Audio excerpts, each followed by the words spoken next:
بسم الله الرحمن الرحيم قل هو الله أحد الله الصمد لم يلد ولم يولد ولم يكن له كفوا أحد.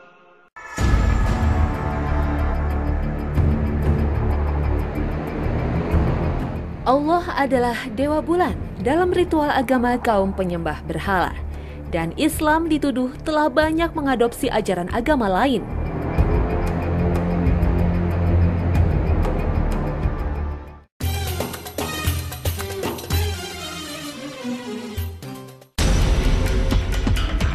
Assalamualaikum warahmatullahi wabarakatuh. Selamat pagi pemirsa Trans 7. Hasanah Ensiklopedia Islam Dunia pagi ini kembali hadir ke hadapan Anda untuk berbagi pengetahuan dan hikmah serta saling menasihati dalam kebajikan. Hasanah hari ini mengulas tafsir surat Al-Ikhlas. Al-Ikhlas, surat yang pendek ini kebanyakan sudah banyak yang hafal, tapi tahukah Anda, fadilah surat ini begitu besar. Surat yang mengandung makna tauhid ini menjadi landasan bagi umat Islam pada masa Rasulullah, sahabat dan tabi'in untuk meraih kejayaan. Dengan keyakinan tauhid, umat Islam kala itu menjadi umat pilihan yang berhasil menaklukkan berbagai kerajaan besar di dunia. Nah, apa saja pelajaran yang bisa kita ambil dalam surat Al-Ikhlas sebagai bekal dalam kehidupan ini? Suatu saat baginda Rasulullah sempat kedatangan kaum musyrikin dan meminta Rasulullah untuk menggambarkan sosok Tuhannya. Gambarkan kepada kami bagaimana Tuhan engkau. Lalu Allah menurunkan surat Al-Ikhlas dari ayat pertama sampai akhir. Surat ini diturunkan di Mekah. Argumen ini diperkuat dengan peristiwa penyiksaan Bilal bin Rabah oleh majikannya setelah memeluk Islam. Saat disiksa, Bilal berseru sambil menahan rasa sakit. Allahu Ahad, Allahu Ahad. Ucapan Bilal ini terinspirasi dari surat Al-Ikhlas.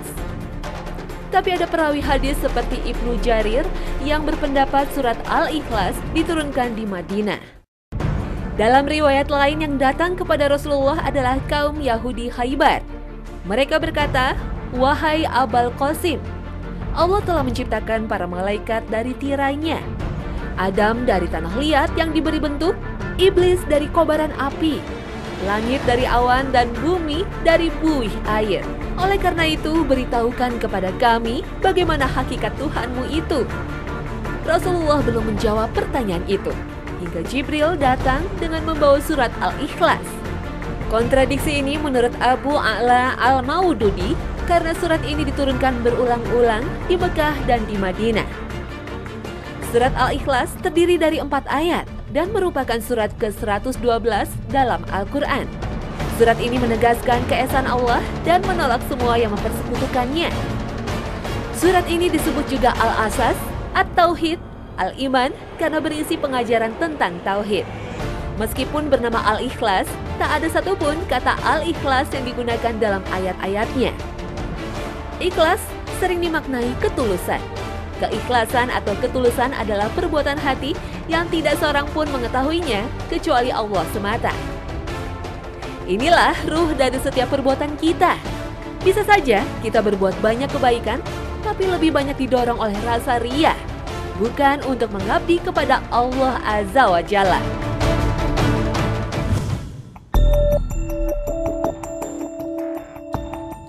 Dalam riwayat lain, asbabun nuzul atau sebab turunnya surat Al-Ikhlas berkaitan dengan kisah Suraqah bin Malik.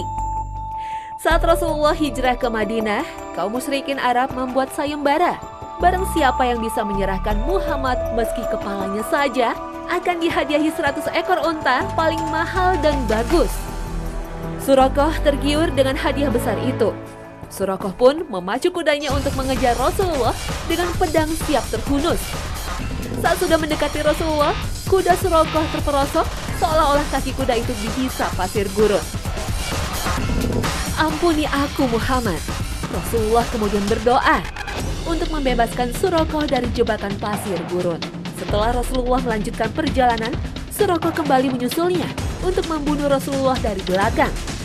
Lagi-lagi kuda Suraqah terperosok dan terbenam ke pasir. Suraqah pun tunduk dan bersimpuh di depan Rasulullah. "Ya Muhammad, Tuhanmu demikian hebat. Siapakah dia sebenarnya? Apakah dia terbuat dari bahan lebih mulia dari emas dan perak?" Rasulullah tertegun. Lalu turunlah malaikat Jibril menyampaikan wahyu surat Al-Ikhlas. Qul huwallahu ahad. Katakanlah Muhammad, Allah itu satu. Ahad sering diartikan Maha Esa. Allah itu Esa dalam keagungan dan kebesarannya. Tidak ada yang serupa dengannya, tidak ada sekutu baginya. Allahus Somad. Allah itu tempat bergantung segala sesuatu. Tempat makhluk menyandarkan segala kebutuhannya kepadanya. Dalam tafsir lain, As-Somad adalah Maha Hidup dan Maha Kekal. As-Somad adalah pemimpin yang kekuasaannya sempurna. Maha Agung yang keagungannya sempurna. Maha Mengetahui yang ilmunya sempurna. Maha Bijaksana yang sempurna dalam hikmahnya. Karena kesempurnaan inilah Allah tidak membutuhkan manusia, sedangkan manusia tergantung padanya. Lihatlah bagaimana semua organ tubuh kita bekerja. Apakah kita yang memerintahkannya? Siapakah sesungguhnya yang memerintahkannya untuk bekerja secara sempurna? Hanya Allah. Karena itulah kita selalu bergantung padanya. Perhatikan juga bagaimana hewan-hewan mendapat makanannya. Siapakah yang menjamin semua rezeki makhluk di bumi ini? وَمَا مِن دَابَّةٍ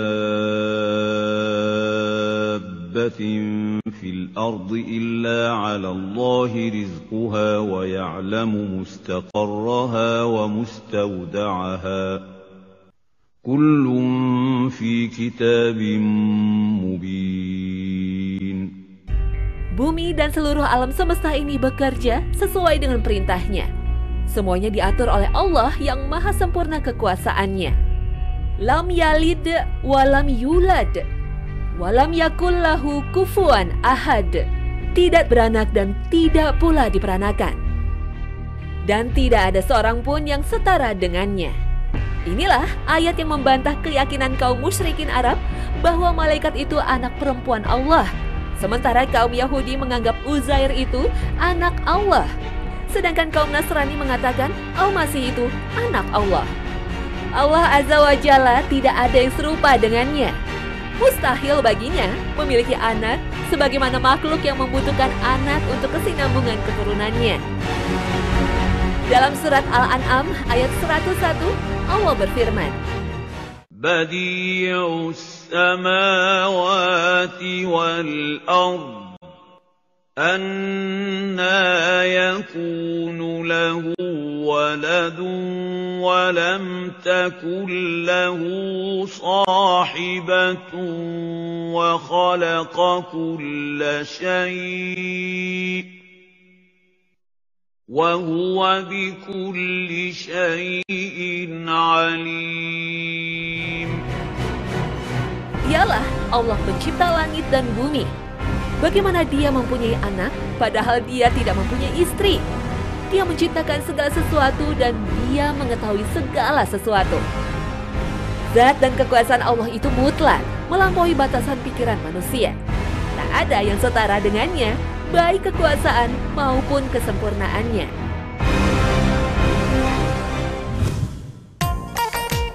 Rasulullah pernah memberi tantangan kepada para sahabatnya untuk mengkhatamkan membaca Al-Quran dalam semalam.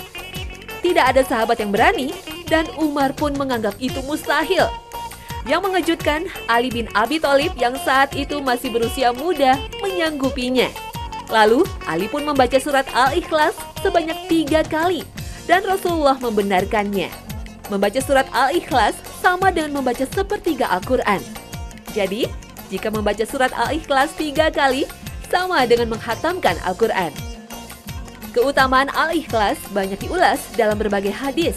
Misalnya disebutkan, orang yang rutin membaca Al-Ikhlas, jasadnya tidak akan membusuk di dalam kubur. dan ia akan dibawa malaikat dengan sayapnya melintasi Siratul Mustaqim menuju surga. Inilah rahasia yang saat ini banyak terungkap. Jasad orang-orang yang soleh tak membusuk meski sudah dikubur bertahun-tahun. Dalam sebuah hadis yang diriwayatkan Anas bin Malik, suatu waktu ia bersama Rasulullah di Tabuk. Tiba-tiba cahaya matahari meredup tak seperti biasanya. Malaikat Jibril saat itu memberitakan fenomena alam ini karena 70.000 malaikat turun ke bumi untuk menyambut sahabat Rasulullah yang saat itu wafat. Rupanya ia sering membaca surat Al-Ikhlas.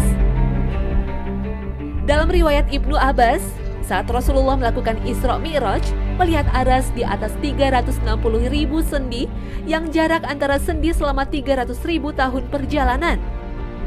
Pada setiap sendi terdapat padang Sahara sebanyak 12.000 yang luasnya dari timur ke barat. Di setiap padang Sahara terdapat 80.000 malaikat yang membaca surat Al-Ikhlas dan berdoa agar pahalanya diberikan kepada orang yang gemar membaca surat Al-Ikhlas. Subhanallah.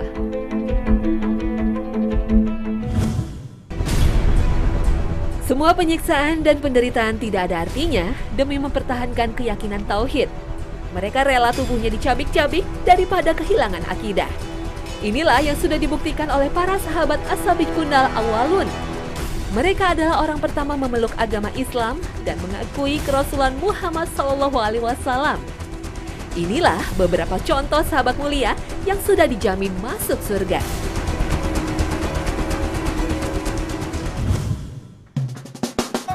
Bilal bin Rabah. Bilal, dialah muazin pertama yang mengumandangkan azan di atas Ka'bah saat peristiwa penaklukan kota Mekah. Bilal lahir dari seorang budak berkulit hitam bernama Hamamah. Karena itulah ia sering dipanggil Ibnu Saudah, yang artinya putra wanita hitam.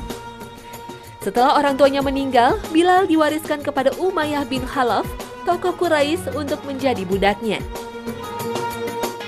Bilal termasuk golongan as-sabiqunal awwalun atau orang-orang yang pertama masuk Islam. Setelah diketahui majikannya telah memeluk agama Islam, Bilal diseret, kemudian disiksa dan dianiaya. Bilal menderita siksaan yang berat. Tubuh dibiarkan terbakar terik matahari dan disiksa di atas padang pasir. Tubuhnya dicambuk hingga berdarah-darah. Namun Bilal hanya bisa berkata, "Ahad, Ahad."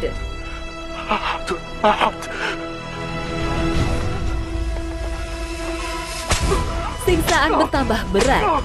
Batu besar menindih dada Bilal supaya Bilal menyerah dan meninggalkan agama Islam. Namun Bilal kembali merintih dengan ucapan tauhid, "Ahad, Ahad." Tapi Umayyah bin Khalaf tak bosan untuk terus menyiksanya. Jika tak mau mencaci Muhammad dan kembali kepada agama kafir Quraisy, cukuplah bagi Bilal untuk memuji Lata dan Uzza. Namun Bilal terus memuji nama Allah dan Rasul-Nya. Berbeda dengan Abu Bakar dan Ali bin Abi Thalib, kaum musyrik Quraisy tidak berani menganiayanya karena dilindungi oleh keluarga dan sukunya.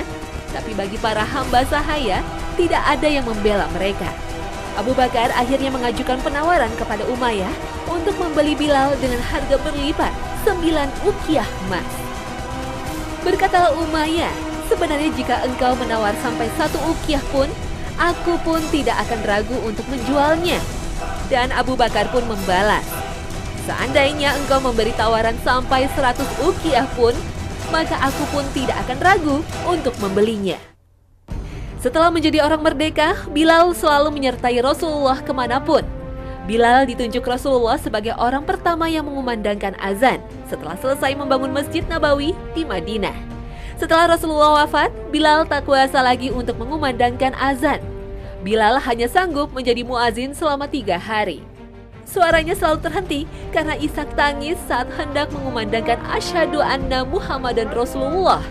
Aku bersaksi bahwa Muhammad adalah utusan Allah. Asyhadu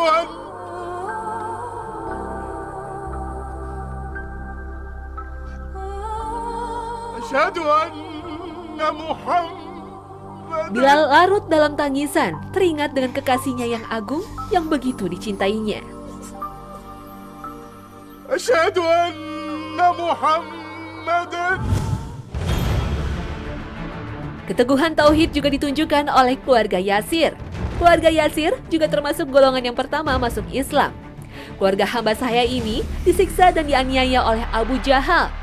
Bahkan Sumayyah, istri Yasir, gugur sebagai syuhada pertama dalam sejarah Islam.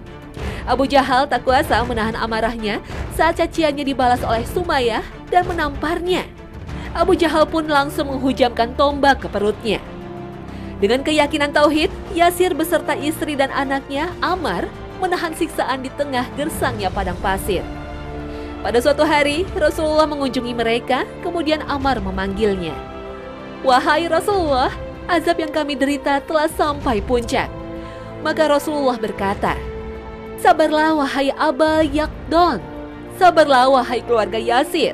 Tempat yang dijanjikan bagi kalian adalah surga."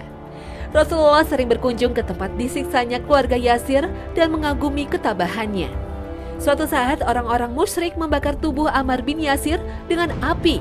Dan saat Rasulullah lewat, kemudian memegang kepalanya dan berdoa, "Hai api, jadikanlah kamu sejuk dingin di tubuh Ammar, sebagaimana dulu kamu sejuk dingin di tubuh Ibrahim."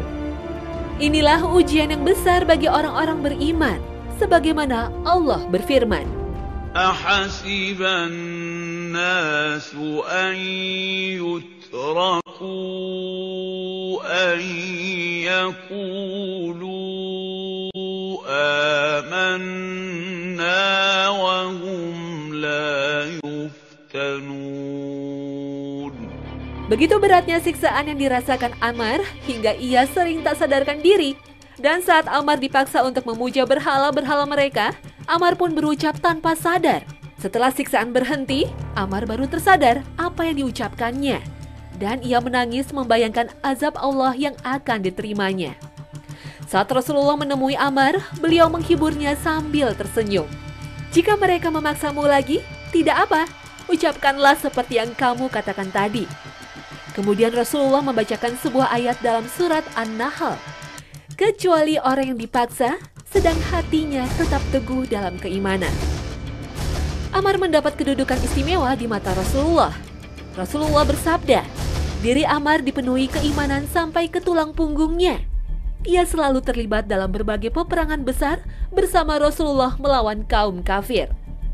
Saat terjadi konflik antara Khalifah Ali bin Abi Thalib dan Muawiyah, Ammar meski sudah berusia senja 93 tahun, ikut berperang dan berada dalam barisan menantu Rasulullah. Ammar gugur sebagai syuhada dalam perang Siffin melawan pasukan Muawiyah.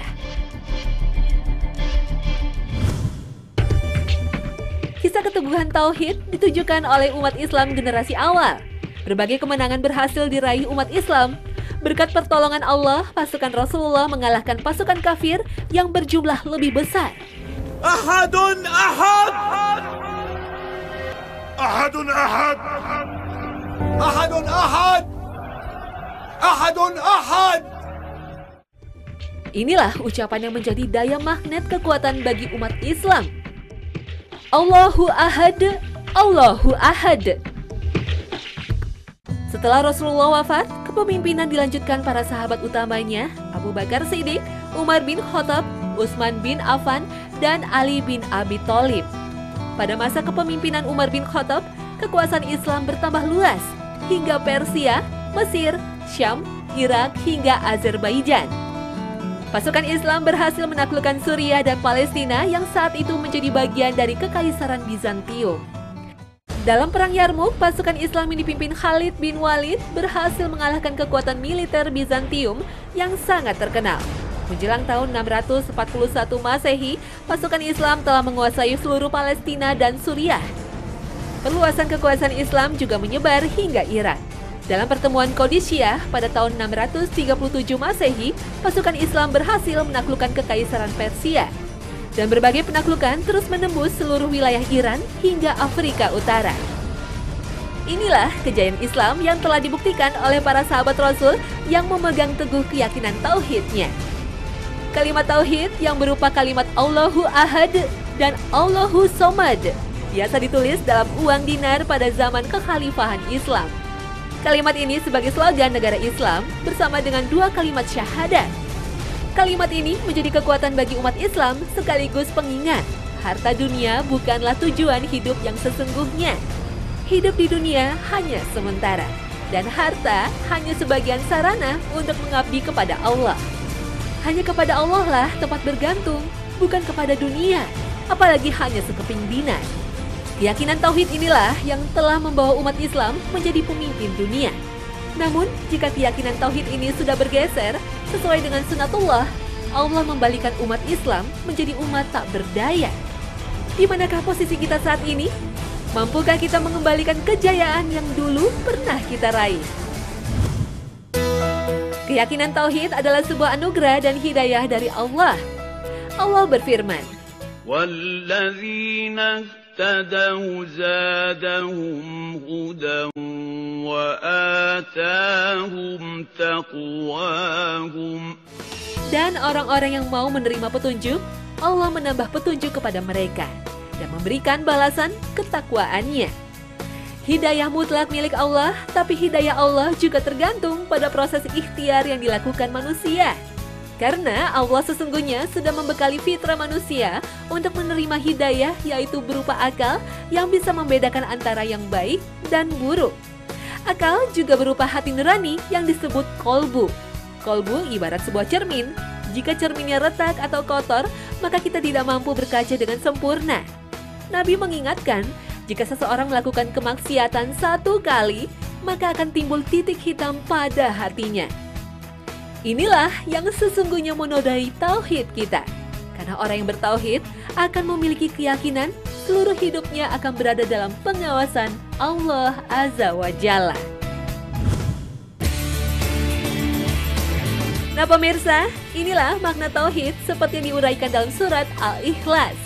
Jangan lewatkan untuk terus menyaksikan Hasanah Ensiklopedia Islam Dunia. Terima kasih atas perhatian Anda, dan wassalamualaikum warahmatullahi wabarakatuh.